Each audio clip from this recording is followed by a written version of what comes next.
So this passage is perhaps the one that has, other than Battle of Armageddon in chapter 16, this passage is perhaps the one that has gained the most attention, people have been the most disturbed by in the history of biblical passages. The mark of the beast and the number 666. And for a lot of people, it's a great mystery as to what this means. And so throughout history, there have been all sorts of things that people have said about 666. I mean, just in recent years, within the past couple of decades, some people said, some people thought barcodes, like on products, barcodes were the mark of the beast.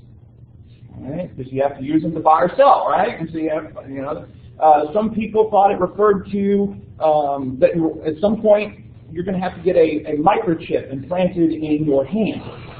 Right? And of course, more recently they've talked about like RFID chips being implanted, and so you just use your hand to scan it. Oh, that's the mark of the beast, right? People have said with 666, tried to identify all sorts of people as 666. Hitler was one. When President Reagan, some people suggested President Reagan because his first name has 6 letters, his middle name Wilson has 6 letters, and his last name Reagan has 6 letters. 666. People have tried to apply it to President Obama. And so throughout history, people have tried to do all these kinds of things. And so people, I've heard of people who will be in a line to check out, and if their total ends up 666, will either buy something else or take something away so that total isn't 666. Right? Whether that's $6.66 or whatever. And so there's a lot of trepidation. When's the last time you sung hymn number 666 in your songbooks? Do you even know what it is? Right? That it's just there's this mystique about this number. And so when it comes to this passage, if you're doing a paper on the mark of the beast, you're going to want a commentary that is going to give you some information. So, some of these are, Beale goes on for pages and pages and pages about this, so I'm not going to read all of it, but just kind of give you a taste of some of the things related to this. So again, back to Breen. In several places in his work, he has those frequently asked questions sections, and so after chapter 13, there's one of them. And so this question is, doesn't 666 refer to Nero? According to Gematria, the practice of assigning numerical values to letters and significance to the sum of the letters in a word, Nero equals 666. Well, he's thrown a couple of things at you right there. He's trying to explain Gematria very simply, but it ends up being confusing. All right? So you're already confused with the question that is being asked. This is one of those little bits of information that seemingly everyone has heard and many have embraced. It's the kind of thing that makes us ooh and ah, as it suggests that someone has broken a mysterious divine code as they shine a flashlight on their faith in the dark and tell us that when numerical values are assigned to the word Nero, it comes out to 666. All right? And then he goes on to, while it's true that you can take Nero's name in Hebrew and assign numerical values to each letter and come up with 666, it is also true that you can do the same thing for Domitian, who was another early Roman emperor, Adolf Hitler, Bill Clinton, etc. Michael Gorman, reading Revelation responsibly is the source there. And so there's a very little, about a page of text about that issue. Yeah. Coming down to 666 to him means it is a parody of perfection. And perfection, according to Green, would be the number 777. And so one less than that of each of those letters is 666. Right? That is why the number of the beast is 666. It is an imitation, but it falls short. It is not 777, the number of fullness and perfection. It is the number of man, not God. Again, we see the difference between appearance and reality. So, remember, this is a devotional commentary. Right? The articles are very short. He doesn't go through all the passages. But a commentary like that, or going to a source like that, and you really want to know what the mark of the beast is, and the scope of 666, that kind of work isn't helpful. I mean, he kind of told you what he thinks it is, but where has he gotten this number of perfection as 777?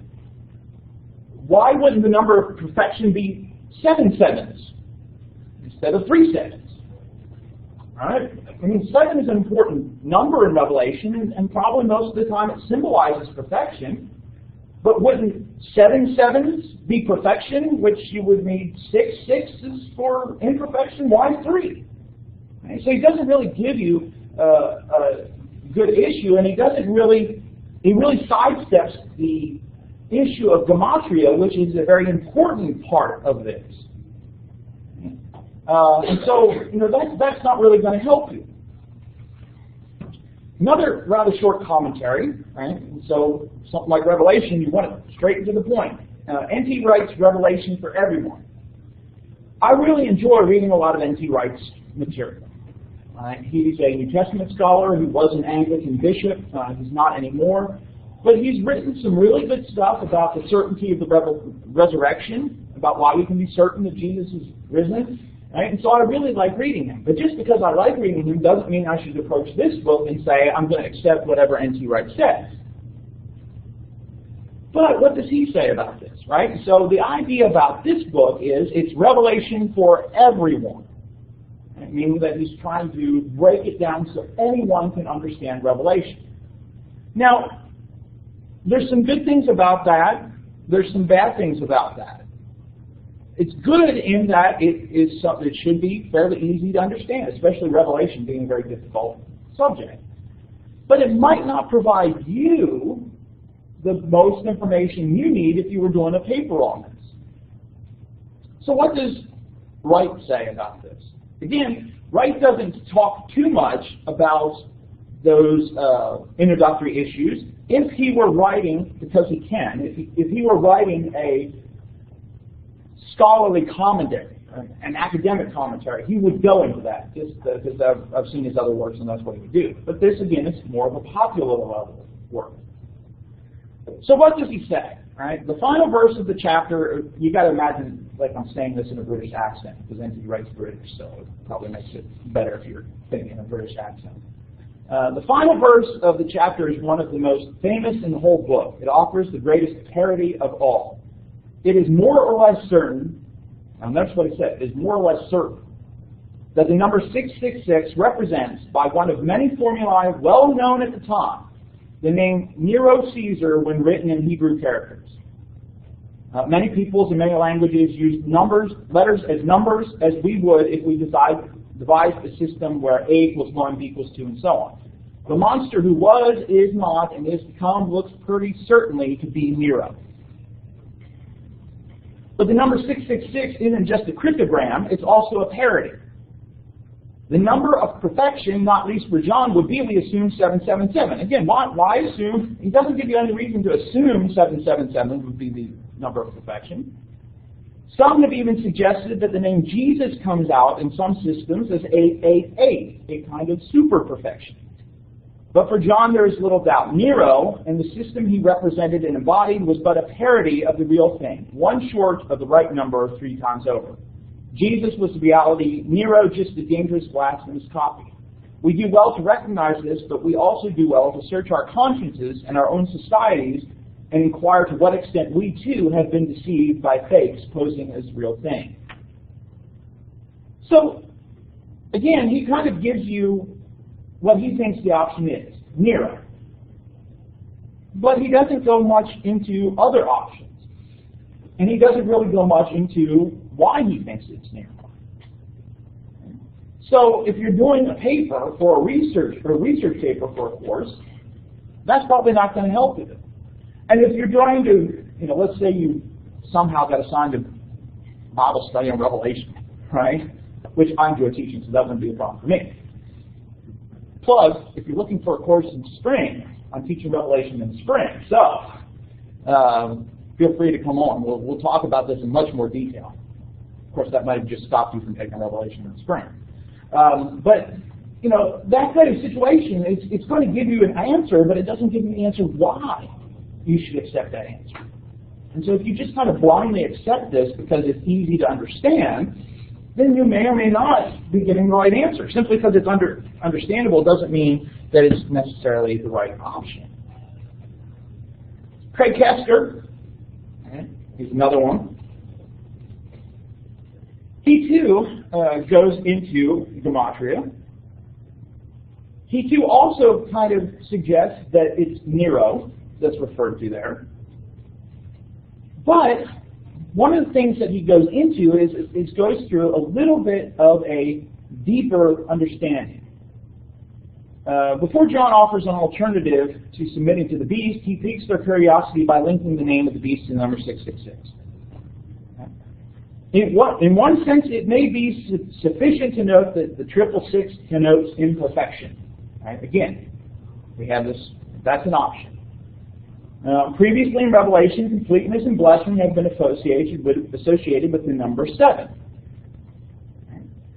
Following this pattern, the number 666 implies that the beast signifies unfulfillment and destruction. Right? So he addresses that. The one option is this idea that 666 is imperfection. Yet John goes further by inviting readers to, quote, calculate the number of the beast, for it is the number of a person, end quote, 13:18. So already he's starting to make a change why you shouldn't go with that route to suggest that John says to calculate the number, meaning you have to do something here. Right? 666 is your answer, but there's a mathematical problem behind this. Right? So he's giving you a little bit more than what those guys did. Right? Then he goes into gematria, the idea of, you add up the values of letters and numeric values. The problem is that it may be easy to calculate the number if one already knows the name. And that's a good point. If you know the name, if you're just told the values, it could add up to anything. But it's extremely difficult to determine the name on the basis of a number, since many different letter combinations can yield the same total. With a little ingenuity, people in every generation seem capable of finding an adversary who can in some ways be linked to the number. Candidates for 666 stretch from medieval popes to modern tyrants like Hitler. Therefore, when reading this cryptic text, it's crucial to keep two things in mind. First, we must ask what the number might have communicated to the Christians of the 7 churches that were first addressed by Revelation. Right? And then he goes through, Nero's the one that he thinks is likely, and gives some more reasons why. Right? And so he spends 4 pages on the issue, right, talking about why he thinks it's Nero. Greg is helpful because, as you might expect, as I just talked about it, right, he's going to give you 4 columns of, this is what the historicist says, the preterist, right, the futurist, and gives you several pages here on this issue, right, going through the different views and the evidence used in support. Osborne, the futurist, right, when he talks about the mark of the beast, right, starts here, when he starts that passage, right, down here is where he gets to the discussion of the number, right. Sizable discussion. And he's giving you the different versions, right? So he talks about the different the options, right? The ways that people have talked about it, and said essentially the competing solutions for understanding the number of the beast, several or more viable than others. 1, the name of various world leaders. 2, chronological, calculating the duration of the Antichrist. We'd have to spend more time talking about that. Linking with an empire. 3, apocalyptic riddles with symbolic significance. That's where we get to the gematria. With all of these possibilities, we must begin with the text, which tells us that 666 is, and then it gives you the Greek, right, the number of a person. The one most frequently named is Nero Caesar, which adds up to 666. The major problem is that the primary spelling of Caesar in Hebrew, and he goes through, talks about that, right? And so he goes through saying, in short, the best option is Nero Caesar, but is no more than a tantalizing possibility. It is important to note that if the identification with Nero were to be adopted, this does not mean John believed that Nero be the vivid legend, etc., etc. Right? So several pages. Beale, Osborne's dependent upon him, right, has several pages just on the number of the beast. Right? So I'm not going to read you all of this. Right? Going through that issue, right, talking about how it relates to the rest of chapter 13. That's ultimately where I stand on it, too. I think it is Nero.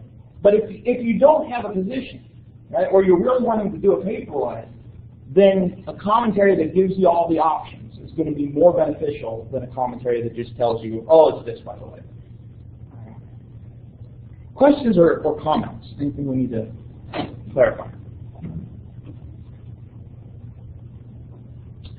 Let's turn now to talking about bibliographies and what bibliographies are. So a bibliography is essentially a list of sources, providing you with all the information you would need to find that source. And so it's not the source itself, but it points you to other sources. Now, bibliographies can show up in a wide variety of ways, some of which we've already talked about. Usually there is in an academic book, a scholarly book, in the, either in the back or the beginning, there is a bibliography. And we talked about this with Beale, has 40 pages of it. And his is in the beginning. But it lists all of the sources with the information like author, title, date, publishing, right, that you're going to be able to see what are the sources this person used, what are some sources that would be useful to me. So scholarly books, encyclopedia articles, right? The bibliography is what information has been used by that author. And a bibliography is good because it helps you find other sources. Right? And so it points you to other places. And so that's what when we were talking about encyclopedia articles, right, you want to find those that point you to other sources. Your general reference work isn't the end, it's the beginning. And so the bibliography is going to be helpful. If you're doing a paper, another approach or another place that would be helpful, depending on the scope of the work, right? If you're doing a really big research project, for example, you might want to go to the bibliographies and theses and dissertations, because books and encyclopedias might just focus on the works that they have used. A thesis or a dissertation is going to have a wider selection. Because the goal of writing a thesis or a dissertation is that you've investigated as much as you possibly can. So it's going to be more expanded. In addition, there's usually, within a thesis or a dissertation, a chapter that's referred to as the review of literature. And so it's going to go through different works that have been done on that specific topic and weigh them, tell them some positive things, some negative things about them. But again, it helps you to find other sources.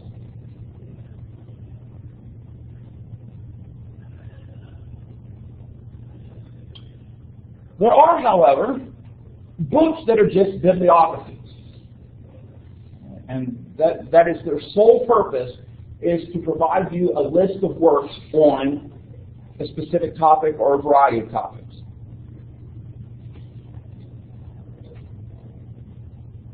And so bibliographies can be found in a wide variety of ways. As distinct works, there are a couple different types of bibliographies.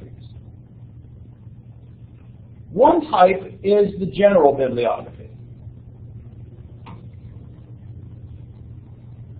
Now, we're thinking here largely in the context of biblical studies. Now, there can be even more general bibliographies, but I'm talking about within a field. You might find a general bibliography on biblical studies. Now, usually within that work, it's going to then break down, right, here are Old Testament works, here are New Testament works, or maybe even specific works on a particular gospel or a particular book, like the book of Psalms or whatever. But the general bibliography is going to cover a wide variety of topics. That may be useful, right, as a starting point. Maybe what you have, right? I mean, you might go over to the library to try and find a place, the sources to start, and you start with all you have access to is the general bibliography. There are, of course, specialized bibliographies. While they too might cover a variety of topics, it is going to be much more focused. So you might find a bibliography on New Testament studies, or archaeology, or something more specific, early church history. And so that work is good because it's just going to give you information on that specific topic versus general bibliography, and you kind of have to page through to find the information you want. But a specialized bibliography is going to also be broken down into more things. If you don't want an archaeology, there could be general works on archaeology, might be a section. Biblical archaeology methods might be another section. A specific section for different sites, right? Jericho, Jerusalem, Greece, right? Whatever. And so the specialized bibliography is going to get you even more narrow than a general bibliography.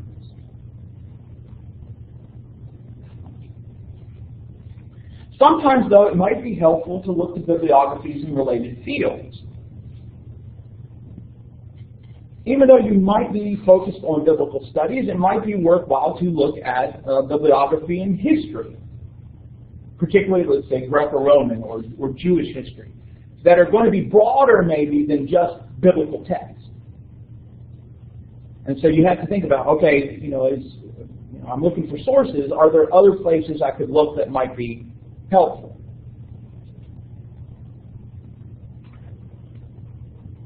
These days, of course, there are a lot of online bibliographies.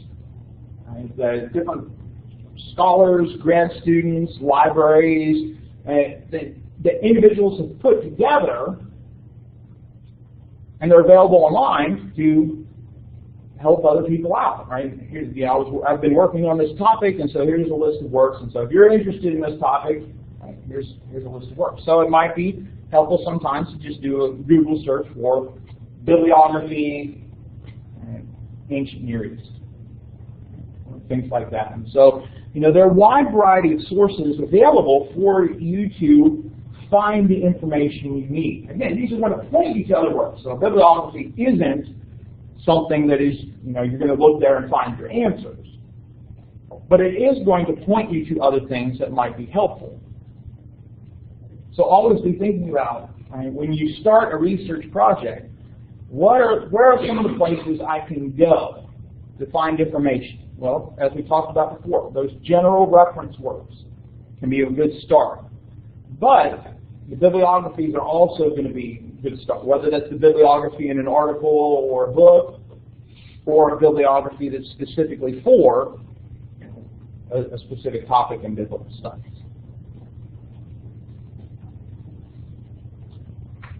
Questions, comments?